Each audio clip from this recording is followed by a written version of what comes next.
Pois é, filho, a gente se dedica tanto na engorda, né? Mas na hora da venda pode pôr tudo a perder se vender na hora errada ou por um valor diferente do de mercado. Ah, pai, o aplicativo Agro Brasil veio para resolver isso. Olha aqui. Aqui, pai, os pecuaristas registram seus negócios todos os dias e a gente tem informação verdadeira para poder negociar melhor. Legal. Informação de pecuarista para pecuarista. Isso, e assim todos se ajudam. Muito bom. Baixe agora o app Agro Brasil.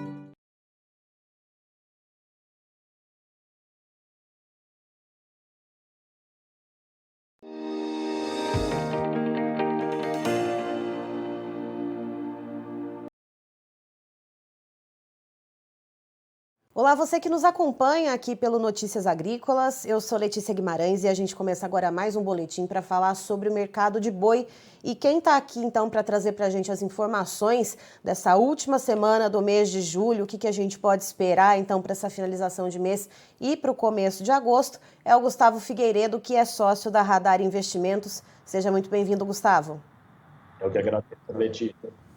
Gustavo, a gente tem visto nos últimos dias um mercado um pouco mais lateralizado, aqui para o estado de São Paulo, girando aí na casa dos R$310 a arroba. O que tem motivado, né, essa lateralização desse preço e o que pode mexer com esse mercado no curto prazo? Letícia, nós temos dois pontos aí, o positivo e o negativo, para a gente trabalhar. O mercado ele vem de uma queda, né, da máxima atingida em 330 ao longo do mês de junho. Hoje nós estamos trabalhando aí São Paulo para padrão China com máxima de 315. Se você não tiver nenhum contrato, não tiver utilizado o mercado a termo e quiser vender hoje um animal e não tem nenhum contrato com nenhum frigorífico, hoje o preço máximo hoje que você vai conseguir é o 315 em São Paulo, tá? As escalas elas andaram, esse é o ponto negativo, né? São escalas longas. O que faz o frigorífico trabalhar com escalas longas da forma como nós estamos vendo, que faz muitos anos que a gente não vê, é nada mais do que dólar e exportação alta, ou seja, frigorífico trabalhando com margens altas dentro da indústria e faz com que ele tenha necessidade de recompor e fazer as suas escalas aí num período mais longo do que a gente está acostumado a ver. Tem frigorífico, para você ter ideia, de 1 a 2 até 3 frigoríficos praticamente fechado no mês de agosto. Fechado de que forma? Fechado com um boi na escala sem preço, fechado com contratos baseados em CPEA, fechados com contratos fixados via mercado futuro, tá? Então, são as formas que a gente vê hoje de negociação. Se quiser vender hoje o animal, com certeza você não vai conseguir abater ele tão cedo, e o preço máximo para ser negociado é o 315. Então, a gente vem em queda. O que faz com que essa queda ela seja acentuada frente do que poderia ser com um volume desse negociado, Letícia? O que faz é o dólar, alta do dólar e volume de exportação alto. Nós estamos trabalhando aí hoje com uma exportação até a terceira semana de julho. Nós estamos exportando aí mais de 8 toneladas dia, 8,1 toneladas dia. Esse é um número, para quem acompanha, altíssimo, né, Letícia? E ao longo do mês de julho, aí a gente já frente ao mês passado, 11% já acima do mês passado, tá? Então, isso contribui realmente para que a velocidade da queda da arroba seja mais gradativa do que o normal. E, Gustavo, ainda falando da questão das exportações, desse preço, né, que coloca o Brasil num ponto de competitividade, além da questão da quantidade da oferta, a gente tem notícias recentes a respeito da Austrália, que também é um player importante quando se fala em carne bovina, apesar de não ser o maior produtor, é responsável por cerca de 13% das exportações mundiais de carne bovina, né? E tem ali a China e a região ali do leste asiático como um mercado muito importante. Houve uma notícia ali de traços de vírus da febre aftosa que foram encontradas numa carga de carne suína. A Austrália está tomando várias precauções a respeito disso para que esse problema não avance. Em que medida esse tipo de notícia também pode nos beneficiar em matéria de exportação e, por consequência, de repente, enxugar um pouco essa oferta e nos beneficiar também no mercado interno? Letícia, toda notícia negativa no país que é exportador, ele realmente contribui para uma exportação maior nos países exportadores, ou seja, nós, nesse caso, né? Ainda mais se um país ou outro ele realmente trava por um período a exportação daquele país.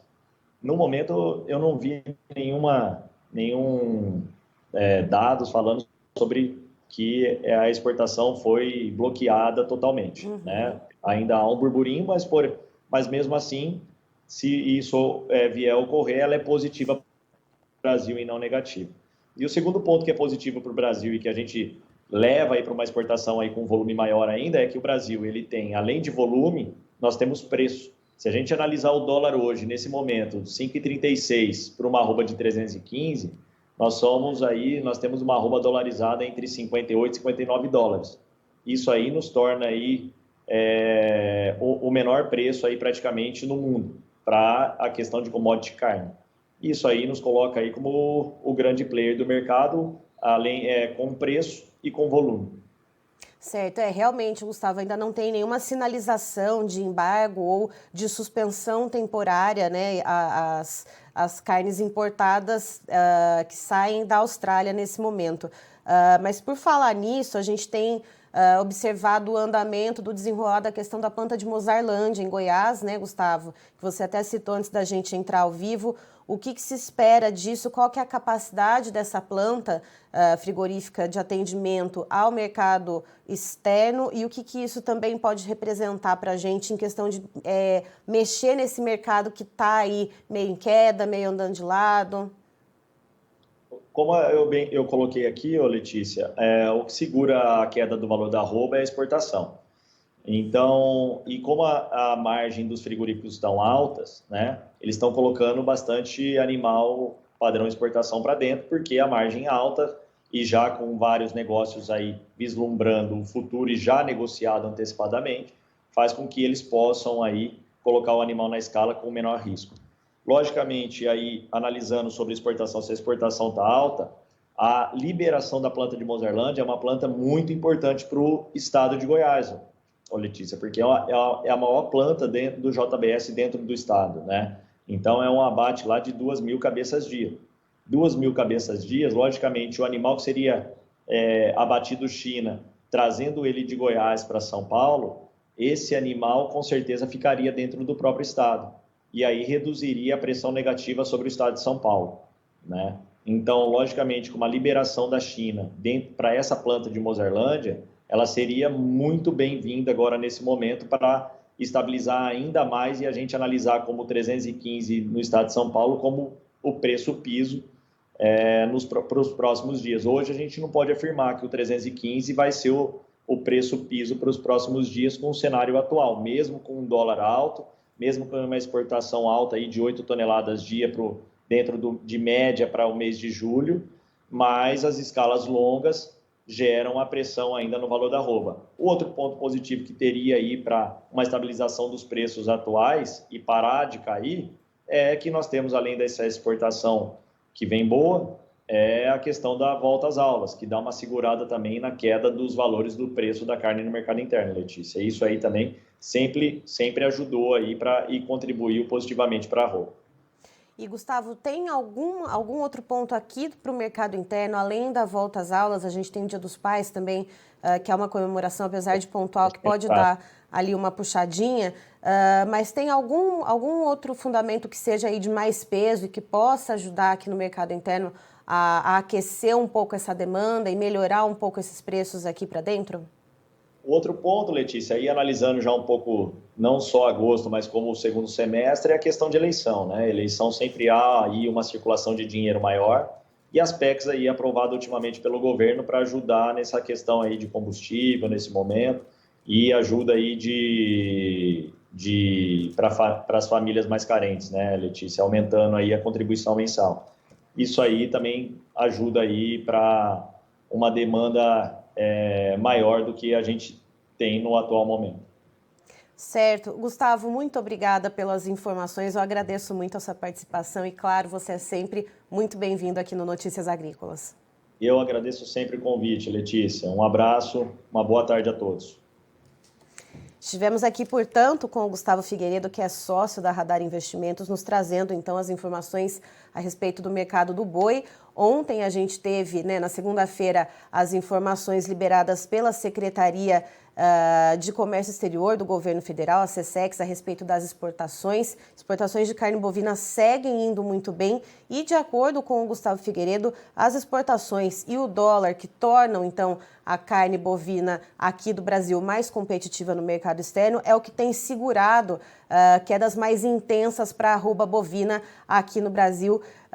E segundo ele, o boi China, a gente passou de pico em junho de R$ 330 a arroba agora para 315, isso para quem não realizou aí negócios a termo, não realizou contratos. Então, segundo o Gustavo, a gente tem esse cenário no momento do mercado externo dando uma segurada nesses preços e agora, no curto prazo, para o começo de agosto, a volta às aulas deve também ajudar a conter alguma queda para a arroba bovina. Dia dos Pais também um momento aí pontual, mas também que pode ajudar na demanda pela proteína. E a gente segue de olho em como que fica o mercado externo, lembrando que a gente tem uma questão aí de alerta na Austrália para a febre aftosa, não há nenhum caso confirmado ainda no país, que é responsável por 13% das exportações mundiais de carne bovina, mas houve um encontro aí de traços de vírus da febre aftosa numa carga de carne suína que chegou no país.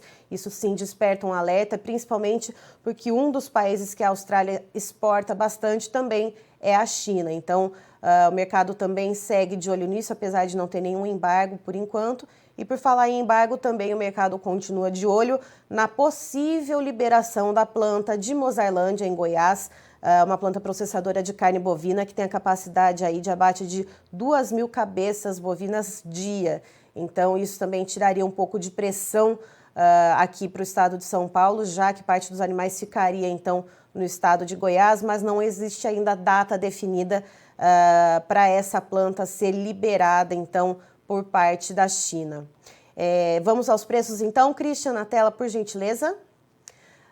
O boi gordo, então, mercado aí na B3, mercado girando nesse momento. Agosto agora, o contrato valendo R$ 320,75 a arroba, uma alta aí de 0,58%. Contrato setembro em R$ 323,20, uma alta um pouquinho considerável, aí um pouquinho maior, de 0,76%. Outubro, um valor para a arroba bovina de R$ 326,50, valorização de 0,66%. E o contrato novembro, então, em R$ 327,80, uma alta aí de 0,86%. E quando a gente olha para a referência CPEA para o estado aqui de São Paulo, para a arroba bovina, esse valor então está aí em R$ 330, valorização de 1,82%. Eu encerro por aqui, daqui a pouco tem mais informações para você. Notícias Agrícolas, 25 anos ao lado do produtor rural. Se inscreva em nossas mídias sociais, no Facebook Agrícolas, no Instagram, @Notícias Agrícolas e em nosso Twitter, @Norteagri. E para não perder nenhum vídeo, não se esqueça de nos acompanhar no YouTube e na Twitch, Notícias Agrícolas Oficial.